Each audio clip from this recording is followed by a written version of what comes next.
Hello everyone, and thanks so much for joining us. I'm Lynn Doyle. I have a question for you. Do you recall the night more than 9 years ago when we first reported that former Philadelphia 76er and New Jersey Net star Jayson Williams had been arrested in the shooting death of his limo driver?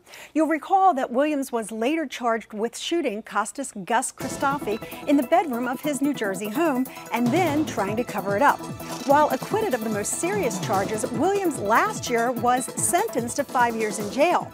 The trial, retrial, and jail term capped off a decade that was filled with run-ins with the law, alleged suicide attempts, and a difficult separation from his second wife, Tanya.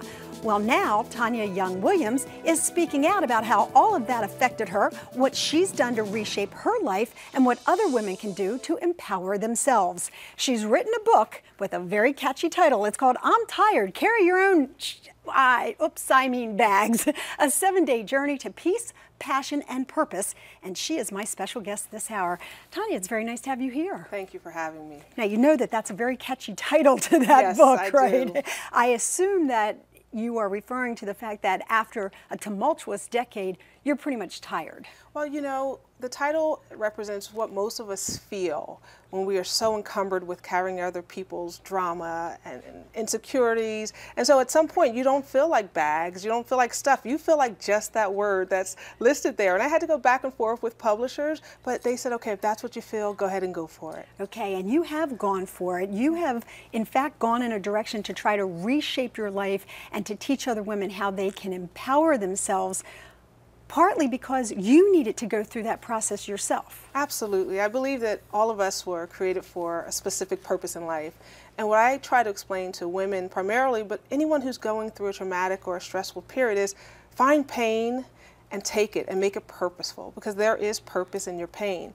And so you have to grow from your experience. I don't believe that any of us are put into circumstances that can't benefit not only ourselves in the future, but others. So I felt it was my charge to look at my experience, know that I was given an extra portion of strength, and come out and tell the women, listen, if I could go through it and I'm okay, you can go through it and do something amazing with your life. Boy, that's a magnificent attitude to have, because a lot of people who have been through what you've been through in the last year and what your family has experienced and suffered through might not be able to find a positive purpose. Absolutely. But you've taken what obviously can be labeled a tragedy and found some way to come out on the other side stronger. Absolutely.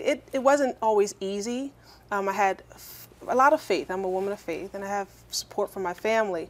But you go through it and say, you know what, you have to find that quiet space in yourself and see, what am I about? And that's why the book is out, because as long as you're carrying someone else's baggage, you no longer know what makes you happy. You forget what your joy is and your peace and your passion is. But when you find that quiet zone, you would be amazed what unfolds and how you're excited about other things outside of that terrible relationship. Well, if you are just joining us, this is It's Your Call, and Tanya Williams is my guest. She's written a book about carrying baggage. I'm sure some of us could relate to that. If you have questions or comments, you can email me at lynn@lynndoyle.net, and we'll share some of those questions with you later on in the show.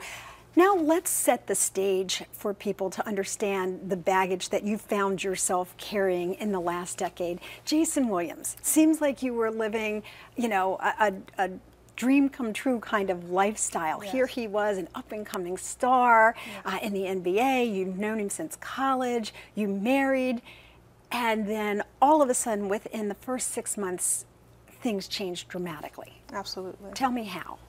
Well, you realize that you don't stop loving that person because there's an accident.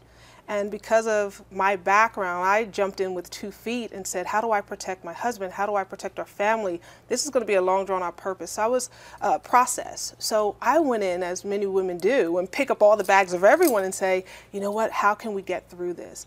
Well, the marriage wasn't always tough and bad, but it got to a point when Jayson could no longer disguise who he really was. When the pressure of the court cases and the negative publicity began to weigh on him, he began to crack. So in those times, then I started dealing with alcoholism. I began to deal with taking too many sleeping pills. I began to deal with violence. That was also the result of having these addictions. But that was all the result of the weight of the trial and the publicity and not being able to go back to work. Jayson was a huge personality. People love him, and now you're not being accepted. And that was big for him, and it made him crack. So when you're talking about dealing with alcoholism or using prescription medication, that kind of thing, was that your baggage, or was that dealing with his baggage? No, he was the one who was drinking the alcohol to an excess or needing to sleep and taking too many pills. But when you are in an environment, that's your life, because now you don't know who you're seeing at 12 o'clock at night or at 4 o'clock in the morning. You don't know if someone's going to wake up from this sleep-induced coma and be out of their mind. So it was a lot of baggage, because at the end of the day, you're living a just-in-case life. For a while when things got bad, and I've shared this during some of my domestic violence speeches, I slept with a knife under my bed, just in case a certain person came in the house. Now, part of the day, he was amazing. He was what everyone loved. But when he went into those dark places, he became a Jayson no one knew. Was he a dark Jayson prior to February 14th, 2002, when the limo driver was shot in your home, or did he become a dark person as a result of that tragedy? What you find, and what I realized with Jayson and many other huge personalities, including your Charlie Sheens and your Mel Gibsons, they have the ability to mask who they are when things are going well.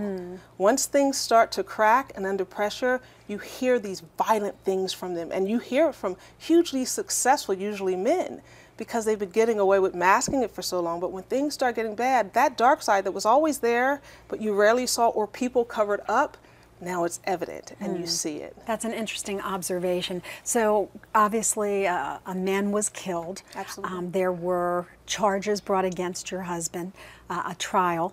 And if I recall correctly, because we covered it here on It's Your Call many, many times, you know, he's very popular. Yes. At the time that he played in Philadelphia, and then of course New Jersey as well.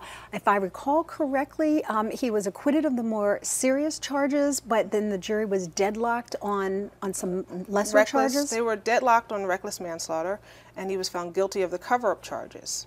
And what I would say to Jayson when we would converse about this, I said, isn't it amazing that the things that your ego calls you to do, which is the cover-up, you were found guilty.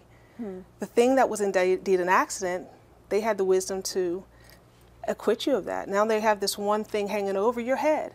And for me, I said, it's going to be a test to see who you are and what really happened, how you act during this time if they're going to try you again. I can't imagine what that was like for you and your children, you know, always to have that looming over you, that uncertainty of what's going to happen. Right. And then to have, you know, his actions change as you allege, or as you write in your book, as a result of it. It's just your life was literally turned upside down.